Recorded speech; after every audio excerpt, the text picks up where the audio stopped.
Nagliyab ang Cebu sa katuwaang bakbakan. Umusbong na parang mini Pacquiao event ang inabangang exhibition match sa pagitan ng Bad Boy ng Cebu at ni Ferdinand the Philippine Looper Merced noong November 13 sa Cebu City. Ang laban na unang idinisenyo bilang boxing for a cause ay biglang naging viral matapos mag-init ang tensyon. Umikot ang usapan sa social media at umagsa ang samot-saring reaksyon mula sa mga fans at bashers alike. Sa mga nagdaang araw, naging mainit ang pangalan ni Ferdinand dahil sa paratang ng ilang bashers na tila umano'y naghahanap umano ng special treatment mula sa lokal na pamalaan ng lugar na kanyang pinuntahan. Ngunit pagdating niya sa Cebu, imbis na lakad man ay naging Pac-Man mode. Lumaban, humataw at nakipagsuntukan sa Bad Boy ng Cebu sa harap ng maraming tao. Katuwaan lamang sana ang buong boxing event, isang friendly exhibition match na ang kikitain ay bibigay para sa mga nasalanta ng bagyo sa Cebu. Ngunit nang tumunog ang bell at nagsimula ang laban, Hala, yung wrestling! Hala, yung wrestling!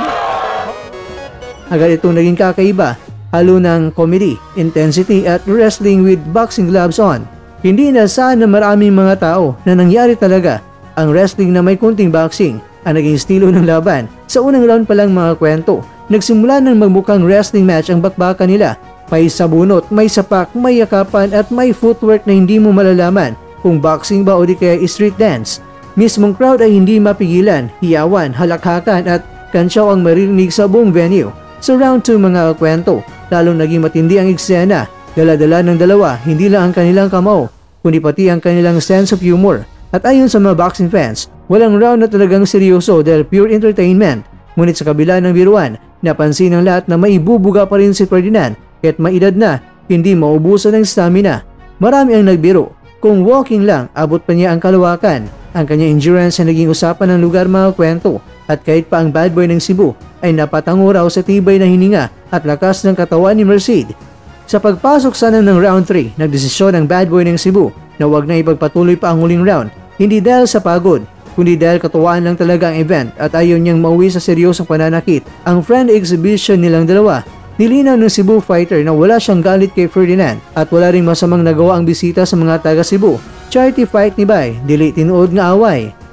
Ibig sabihin ay charity fight lang ito at hindi ito tunay na bakbakan. Ika nga ng mga manunood, ang intensyon mula sa simula hanggang dulo ay para makatulong.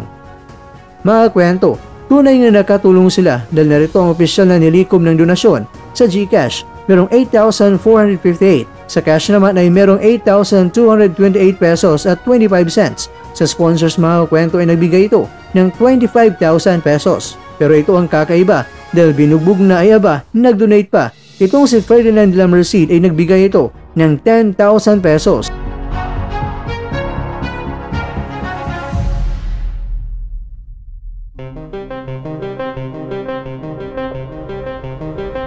Mga kakwento, ito talaga ay maituturing na isang malaking tagumpay para sa mga nasalanta ng bagyo, lalong-lalo na sa Cebu. At higit pa roon, napatunayan ng laban na kahit may bashers, may intriga at may isyong iniikot sa social media, ang puso ng mga Pilipino ay nananatili sa pagtutulungan at pagbibigayan. Na sa wakas, nagkaroon na ng rematch sina Ferdinand Magellan at Lapu-Lapu ng Cebu, pero may na-raise pa na pera. Sa uling mga kwento, isa lamang ang minsay ng mga Cebuano. Dagan kayong salamat. Wala amin nasuko, Boss Merced. Nakakatawa ang laban ninyo ug nakatabang pa mo.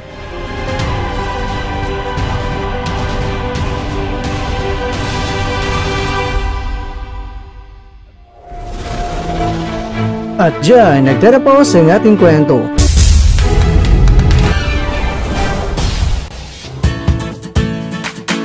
Maraming salamat mga kakwento sa inyong panonood. Pero baka naman mga kakwento ay nagustuhan niyo po ang kwento natin ngayon. Baka pwede niyo po akong mabigyan dyan ng like, subscribe at pa-click na rin sa bell button.